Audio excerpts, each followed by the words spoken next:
Hello friends, நம்ம நீங்கள் என்ன பார்க்க போகிறோம் அப்படின்னா அனாயன்ஸில் படிக்கிற third year 5th semester regulation 2021 students உங்களுக்கான இம்பார்ட்டன்ட் கொஸ்டின் நம்ம சேனலில் கேட்டுருந்தீங்க. ஸோ நம்ம இந்த வீடியோவில் EC3552 VLSI and Chip Design குறி இம்பார்ட்டன்ட் கொஸ்டின் தான் ஃப்ரெண்ட்ஸ் பார்க்க போகிறோம். ஸோ இந்த வீடியோ மறக்காம உங்கள் ஃப்ரெண்ட்ஸ்க்கு ஷேர் பண்ணுங்கள். இது போக வேறு இம்பார்ட்டன்ட் கொஸ்டின் வேணும் அப்படின்னா மறக்காம கமெண்ட் பண்ணுங்கள். வேறு டிபார்ட்மெண்ட் குறி இம்பார்ட்டன்ட் கொஸ்டின் வேணும் அப்படின்னாலும் மறக்காம கமெண்ட் பண்ணுங்கள்.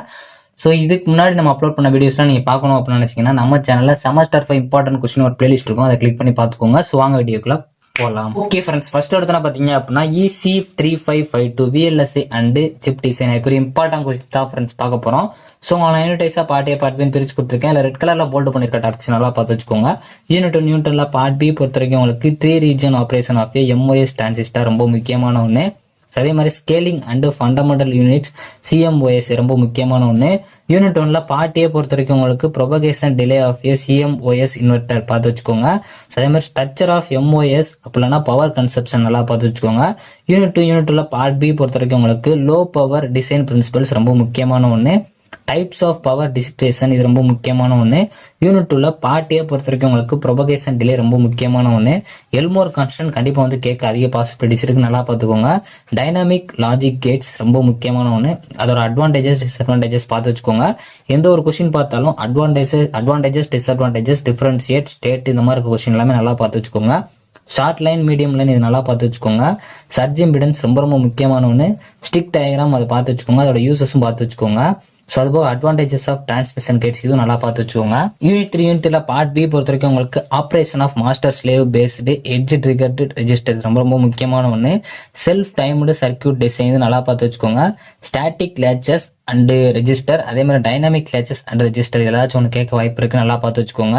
ஸோ யூனிட் 3ல பார்ட் A பொறுத்த வரைக்கும் உங்களுக்கு பைப் லைன்ஸ் ரொம்ப ரொம்ப முக்கியமான ஒன்று. சிங்க்ரோனஸ் அண்ட் ஏசிங்க்ரோனஸ் டிசைன் ரொம்ப ரொம்ப முக்கியமான ஒன்று. ரெஜிஸ்டர் என்னன்னு பார்த்து வச்சுக்கோங்க. யூனிட் 4ல பார்ட் B பொறுத்த வரைக்கும் உங்களுக்கு 4x4 array multiplier and equation of delay ரொம்ப முக்கியமான ஒன்று. மெமரி ஆர்கிடெக்சர் அண்ட் கண்ட்ரோல்ஸ் ரொம்ப ரொம்ப முக்கியமான ஒன்று. ஃபர்ஸ்ட் ப்ரிஃபரன்ஸ் கொடுத்து படிக்க பாருங்க. 4th யூனிட் படிச்சீங்க அப்படின்னாலே இந்த மெமரி ஆர்கிடெக்சர் நல்லா பார்த்து வச்சுக்கோங்க. யூனிட் 4ல பார்ட் A பொறுத்த வரைக்கும் உங்களுக்கு கெப்பாசிட்டன்ஸ் என்ன கேட்கலாம், ரெசிஸ்டன்ஸ் என்ன கேட்கலாம், இண்டக்டன்ஸ் என்ன கேட்கலாம், நல்லா பார்த்து வச்சுக்கோங்க. இதுல கெப்பாசிட்டன்ஸும் ரெசிஸ்டன்ஸும் ரொம்ப ரொம்ப முக்கியமான ஒன்று. இன்டர் கனெக்ட் பேராமீட்டர்ஸ் ரொம்ப ரொம்ப முக்கியமான ஒன்று. Memory core and memory peripheral circuitry ரொம்ப ரொம்ப முக்கியமான ஒன்று. ஷிஃப்ட் ரெஜிஸ்டர் ரொம்ப ரொம்ப முக்கியமான ஒன்று. மல்டிபிளேயர்ஸ் ரொம்ப முக்கியமான ஒன்று, நல்லா பார்த்து வச்சுக்கோங்க. யூனிட் 5ல பார்ட் B பொறுத்த வரைக்கும் உங்களுக்கு ஸ்கேன் டிசைன் ரொம்ப முக்கியமான ஒன்று. Microchip design process and issue in and verification of complex chips இது ரொம்ப முக்கியமான ஒன்று. எம்பெட்டட் கோர்ஸ் அண்ட் SOC இது ரொம்ப முக்கியமான ஒன்று. ASIC டிசைன் ஃப்ளோ இது ரொம்ப முக்கியமான ஒன்று. யூனிட் 5ல பார்ட் A பொறுத்த வரைக்கும் உங்களுக்கு ஃபால்ட் மாடல் அண்ட் டெஸ்ட் கோடு ரொம்ப முக்கியமான ஒன்று. டிசைன் ஃபார் டெஸ்டபிலிட்டி ரொம்ப ரொம்ப முக்கியமான ஒன்று. ஃபர்ஸ்ட் ப்ரிஃபரன்ஸ் கொடுத்து படிக்க பாருங்க. ASICனா என்னன்னு கேட்கலாம், நல்லா பார்த்து வச்சுக்கோங்க. செமி கஸ்டம் ASICனா என்னன்னு கேட்கலாம், நல்லா பார்த்து வச்சுக்கோங்க. பவுண்டரி ஸ்கேன் டெஸ்டிங்னா என்னன்னு கேட்கலாம், நல்லா பார்த்து வச்சுக்கோங்க. ஸோ ஓவரால் ரெட் கலர்ல போல்டு பண்ணிருக்க டாபிக்ஸ் எல்லாமே நல்லா பார்த்துக்கோங்க. எல்லா டாபிக்ஸுமே முடிஞ்சா கவர் பண்ணிருங்க. ஸோ இது போக வேற இம்பார்ட்டன்ட் கொஸ்டின் வேணும் அப்படின்னா மறக்காம கமெண்ட் பண்ணுங்க. இந்த வீடியோ பிடிச்சா லைக் பண்ணுங்க, ஷேர் பண்ணுங்க, கண்டிப்பா சப்ஸ்கிரைப் பண்ணுங்க. தேங்க்யூ ஃப்ரெண்ட்ஸ், சந்திப்போம்.